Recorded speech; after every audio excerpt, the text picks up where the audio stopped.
Chiefs Vikings. Yeah, Chiefs Vikings. All right, a number of good game. things to get to on this game. Yes. I think as it relates to the segment title, we're getting to the 91-yard touchdown run. That's right. From Damian Williams. Yep. This fits perfectly because, first of all, any kind of touchdown run over 80 yards or 90 yards is so rare. It should be in this segment. But the fact that he literally wasn't touched. Right. I think Harrison Smith might have, if you slow it down, might have touched his foot as he ran by. So how did he go 91 yards untouched for a touchdown? Yeah, well, certainly a huge play in the game because I do think at that moment the Vikings had swung momentum in their favor to where, yeah, you were feeling like, okay, I think the Vikings have settled in against Matt Moore and company and everything should be okay. They're up 16-10. They got them pinned back in their own area once again. They basically ran inside zone to the left side, okay? The tight end, it was a 2 tight end set. The tight end on the left side did the old go behind the line of scrimmage, right? He didn't line up on the line of scrimmage. He was like a foot off, right? So where they're going to hand it off to the left, he's going to go backside and kick out the backside defensive end or linebacker, who's ever there. Now, here's the problem, and here's where it goes wrong for Minnesota. This is where you have to be careful about playing man-to-man because now that Harrison Smith is man-to-man on that tight end that's going to go behind the line of scrimmage. Well, he ends up being responsible for the gap, right, that the ball gets run in. And you just said he barely touched him. And people might look at Harrison Smith and go, oh, come on, how, you know, he's got to make that tackle. No, you like him to make that tackle. Is it realistic to ask him to make that tackle? I don't think it is. Well, he was kind of out of position because if I remember it right, well, he's following the guy. He had to follow the tight end. Right, he's playing man-to-man, so he doesn't know if the guy's going to come out the back door for a bootleg or if he's run blocking at that point. So he ran into the box. Right. And just all of a sudden, here's his back untouched. Yes. So it looked like if you froze it, it looked like, how did that guy not make the tackle? Yes. If you watch the entire play live, he was in a bad spot. In a bad spot. And to me, that goes more on Mike Zimmer and the defensive coaching staff. And again, they're really good and they're really well coached on that side of the ball, and they very rarely make these type of mistakes. But they did get into a man-to-man situation, and this is the scary thing about playing man-to-man against really good running teams. Something Bill Belichick's going to learn about Baltimore the next time he plays them. He's going to go, you know what, I can't play as much man-to-man because they had us crossing everywhere and guys going everywhere to where we lost run fits and things like that. And that's what happens when teams get into those type of sets where, you know, yeah, like you said, all right, so let's just try to paint the picture. Everybody's kind of, there's 2 tight ends. Kelsey's the tight end to the right. 81's the tight end to the left. I'm blanking on his name. Doesn't really matter. But Kelsey kind of releases out to the right, to take away one guy. Now, the tight end comes back and blocks the defensive end on that side, all right? And Blake Bell is the tight end, excuse me. So the Blake Bell, 81, comes backside, blocks that backside defense end. Well, now an extra gap forms, right? Because the tight end's there. And that's where Harrison Smith's now responsible for that gap. But that's a very hard ask of a player in that. Like, oh, hey, we would like you to sprint across the formation, cover a man-to-man. Oh, and if you see the run, we'd like you to stop right in your tracks, break down, and have to tackle a freaky, fast, strong running back in space. And it was just, the space was too big. He couldn't do it. And think about what's happening to him in that moment. Just like we talked about, he was following the tight end. He doesn't know where the tight end's going to end up. All of a sudden, the ball snapped. So he's wondering what the tight end is doing. Exactly. And he's seeing the line move to one side. He didn't see the back until he cut back the other side. No, it's too late. He's honed in on his responsibility, which is that tight end, like you're talking about. Right. And so then my big question when I watched it, good job saying, you know, what happened to the defense and why Harrison Smith was out of position. Yeah. Do you think it was planned for him to cut back? I think on those type of plays, there's always some coaching points that are talked about to cut back. He knows there's a possibility to cut back. He's going to press it like a running backs coach or an offensive coordinator tell you, press the hole, press the front side. And what he's really reading is like the backside linebacker, just to see, is he being too aggressive? Is there somebody that's going, like in this case, it was Michael Kendricks, who was really the only linebacker in the middle because Anthony Barr had gone to the weak side at the end of the line of scrimmage. So now he just sees him. If he just goes, ooh, he looks like he's playing it too aggressive, his bright lights go on to go, let me see if the cutback's there. And it was there, and then he makes it happen. So it's a big it's not necessarily designed there, but it's talked about a lot to be aware of the cutback, especially with inside-outside zone. Right. Yeah, and you keep your eyes on aggressive linebackers, and Minnesota's an over-aggressive defense. They're fast, they're athletic, you know, they're smart. They diagnose plays almost too quickly to a detriment at times, so where they like can get over there and go, oh damn, I'm over here, but I've committed myself so far, now I can't get there to make the tackle on the cutback run. Right. So ultimately that's what happened. And again, those are plays I look at, and I'm sure like PFF gave Harrison Smith a bad grade because he missed a tackle, and I want to just go, no, Mike Zimmer deserves that bad grade. That's not realistic. You know, go back to like Anthony Barr having to cover Robert Woods 40 yards downfield last year in a Thursday night football game, and people were roasting Anthony Barr on TV and on social media. And I went, no. Bill Belichick would never have Dante Hightower covering Robert Woods 40 yards downfield. That's when you got to question, oh, wait, was that realistic of the coaching to ask the player to perform there in that situation and put him in that tough a situation? And I think that was too tough to ask any really safety to come through in that moment. I think it's a little foreign to what he normally does as well, because these safeties, especially the ones who are good like Harrison Smith, if they're 10, 12 yards off the ball and a running back somehow comes through the line of linebackers untouched, sometimes, you know, they have to make a tackle like that, and that's somewhat familiar to them. Yes. That position, as difficult as it is, he doesn't often have to do that 3 yards off the ball. Exactly. So he was not only out of position for what a defense is asking someone to do to make a tackle like that, he was out of position for tackling a wide open or a running free running back, because he's normally much further off the ball, and I think his body or mind are used to making a difficult tackle in that spot. Yeah, make sense? Yeah, it does make sense. It's just it's tough. Like here, let's watch the play together on coach's film here. I mean, just to paint the picture so we could do it. Like, this is not easy. So here's the play from the end zone, everybody. We're looking at it. It's an 8-man front. You know, you can see here, there's Anthony Barr going down over Travis Kelce. Okay, it's man-to-man. So they're trying to bring 5 people. The defensive linemen all slant to the left. Right? He sees the linebacker front side, so he's already alert. Kendricks is strong to the left already, so he's alert that the cutback might be there from the get-go. And Harrison Smith had followed Kelce so far across the formation. Yes, not Kelce, but the 81, that tight end, yes. He wasn't even. Bell. There you go, Bell. Right. He wasn't even in as good a position as I thought he was originally. He was kind of over the tackle and had to come back up the middle. Right, and it's a gap at that point where we're going, oh, Harrison Smith's in the gap. Yeah, but the gap is like 9 to 10 yards wide. So I don't care who you are. You can bring Ronnie Lott back from playing. You can bring Ed Reed and Troy Polamalu. They were not going to make that tackle. And that was the issue with the game, or one of the biggest plays of the game.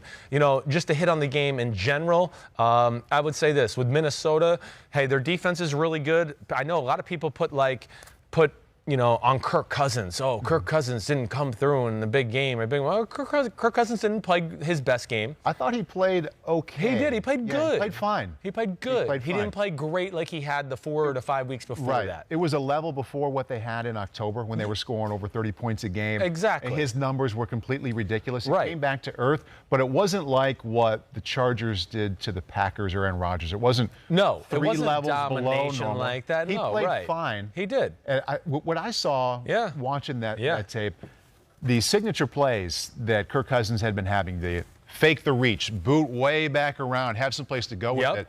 It wasn't the pass rush that got to him. It looked like he set up and had nowhere to go with the ball. I'm like, this is what I want to ask Chris. Yeah. The rush didn't get him. He wasn't flustered. Nice multitasking. My dad is texting. He's going to be on, so he's just telling me he's going to be home in like 5 to 10 minutes. So go ahead. Keep finishing, because I like where you're going with this, because this is what we're going to talk about. The bread and butter, what had been working so well for them, picture the fake the reach, you boot way back around. Exactly. You set up, he's looking, nothing's there. Yes. He wasn't so much in trouble from the rush, he wasn't seeing anything. So you look at the points scored, you look at his numbers way down. Right. What was it if it wasn't the front 7 getting after him? Yeah, well, I mean, they were, first off, Kansas City continues to get better on the defensive side of the ball. We've talked about the Minnesota Vikings. Like, their formula is good, but it's not like they've reinvented the wheel. It's a simple formula that works. We're going to run the ball. We're going to run some bootlegs off of it and some play actions off it and throw some screens here and there, and that's really all they do. And every now and then, when we get one-on-one, we're just going to let, you know, Stephon Diggs or Thielen work and let them win one-on-one, and hopefully Cousins can hit them. Yeah. But the big thing is, okay, yes, they were ready for the bootleg game. constantly. The backside defensive ends very rarely crash down to over-pursue on the run game and Dalvin Cook. And part of that is, I like this about Kansas City, and again, I've really liked what I'm seeing from Kansas City's defense for about 4 weeks in a row now. They have changed. They really have. What they changed the most? Well, they're definitely more aggressive, creative, showing more disguises in the pass game. And one of the things they did in this game, first off, Chris Jones was back. Chris Jones is a beast. He's one of the best defensive linemen in football. So to have him back, but what they did is they got big. And when they got big, Chris Jones played defensive end. He's 315 pounds. He played defensive end this game. And then they had 99, Kalen Sanders as a D tackle, and Nandi, 91 as a D tackle. So there's like that's almost 1,000 pounds in 3 guys in your defensive line. And then number 92, who I can't say his name, but I'm going to try to pronounce this, Tanoa Kasapanganan, okay? That was probably horrible.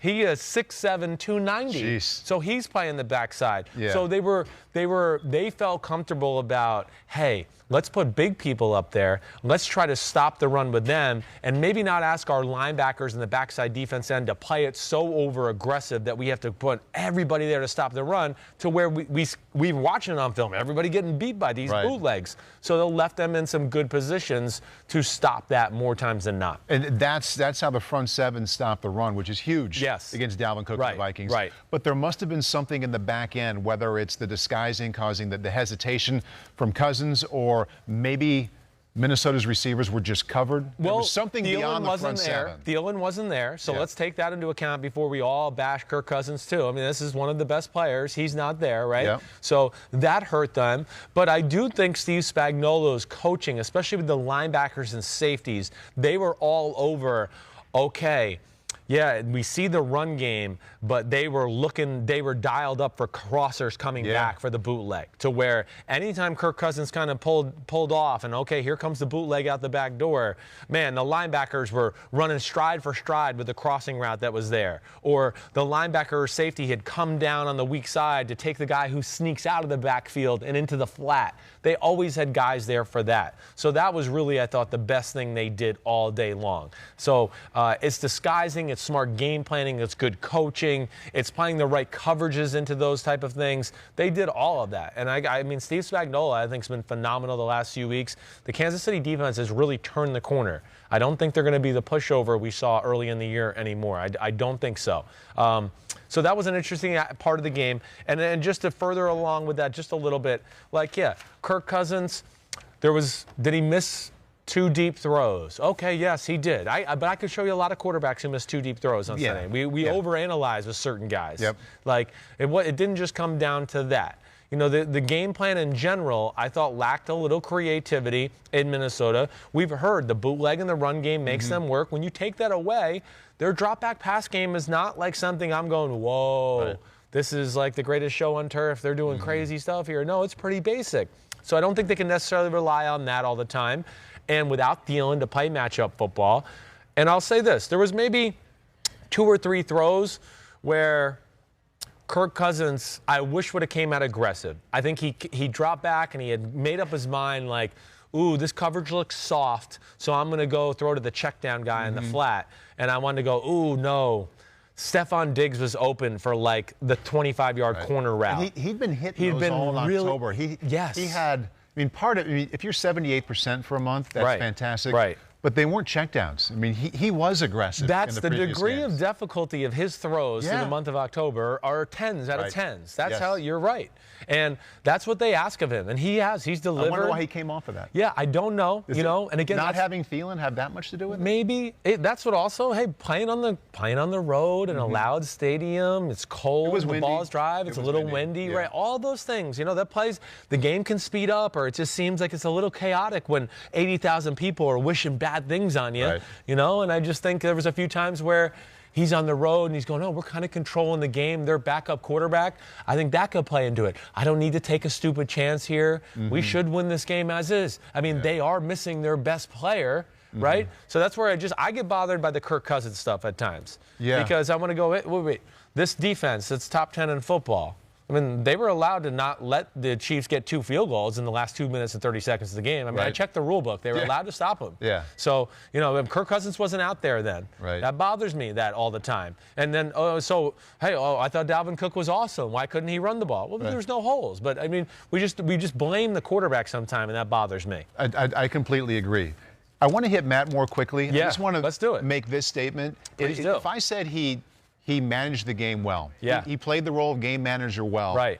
Is that a compliment or is that kind of a put down to him? I don't think that's I think that's a compliment. And I say it as a compliment. Yeah. I'm glad you feel that way. I do too. I feel the same way. I don't know if you and I have ever talked about that term game manager. Yeah, no, I have no problem with that. I thought he did it really well. Really well. The reason I bring it up is because people say, oh, just manage the game. Like it's something you can just turn the key and anybody can do it. Yeah, right. Any backup quarterback can do it. Yeah, right. Just execute the offense and don't turn the ball over and make all the right reads all the day. Yeah, it's not a lot harder than said. And he was good a lot more than he was bad for most of the game. Yep. And then in the end, those 2 completions in the final minute to get those 30 yards, to get him within field goal range, where, I mean, when you are big in a big moment as a backup quarterback like that, I mean, that's a compliment. He managed the game well.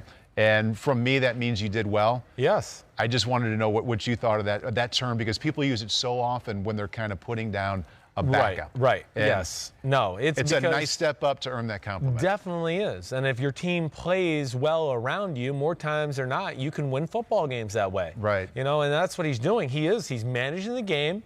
And then Andy Reid, and where their offense has changed a little bit, there's a little more 2 tight end sets. There's a little bit more max protection, play action passes. Right. Let's just send 2 or 3 guys out, make it simple in this guy. He was coaching a high school football team at the end of August. And one of their touchdowns was, you know, blocking with 7 or 8 guys. Definitely. So, I mean, there's a handful of plays throughout the game where, you know, and I even broke it down in my notes a little bit. I just, you know, it's high percentage short drop back passes, a little bit of running, and then when they want to take a chunk play, they go, let's keep 7 guys in the block, and let Tyreek and Sammy Watkins work it downfield. And he's been making the proper throws and making some big time throws with it too. Yeah. And really, it's something I hope they continue to do when Patrick Mahomes gets in there. Help him more that way. Well, man, I mean, play action with Patrick Mahomes' arm, and you could let Tyreek Hill go down and forget double moves. He could do triple moves. I mean, he could do post, corner, post, or corner, post, corner. I mean, he can do things like that where you just go, hey, we got to protect it. Mahomes, just sit back there and pat the ball and let one go 65, 70 yards. Let's see what happens. Right. That'll back a defense off in a hurry. They're going to go, whoa, okay, safety, you need to drop back a little bit. Right. Last thing I'll say about this game. Yep. 2 things with Minnesota. I worry about their defensive depth. This is an ongoing thing for 2 or 3 years for me now. You know, their front 7, they want to play nickel the whole game. Anthony Barr and Kendricks play linebacker the whole game. They don't ever get to come out. Their front 4, they have 3 defensive ends and 3 defensive tackles. Right. And I just worry that, like we've seen, they can get worn out towards the end of the season. And if they play teams that have the ball a lot, they can get worn out in games. And I'm just saying, if I'm the Dallas Cowboys this week, I'm hurry up offense. I'm taking a playbook from what I saw the New England Patriots do to Baltimore last week, or what New England used to do to Pittsburgh all those years when they went, man, their front 7's really good. Let's tire them out. I don't know we can't block these every time, so let's just tire their asses out. And let's try to run 40-something plays in the first half. So then in the third quarter, they're dead and we can just dice them up. I would do some of that if I'm playing the Minnesota Vikings, because I think it is one of the flaws of their football team. They look tired at the end of the game? Yeah, they do. And the last 2 years specifically, I thought they've looked tired at the end of the year. And some of their sack production and stuff like that shows at the end of the year. That it all falls off because I think they're asked to play too many snaps. Hi, I'm Mike Tirico, and thanks for watching. Make sure to hit subscribe for the latest news and highlights from NBC Sports.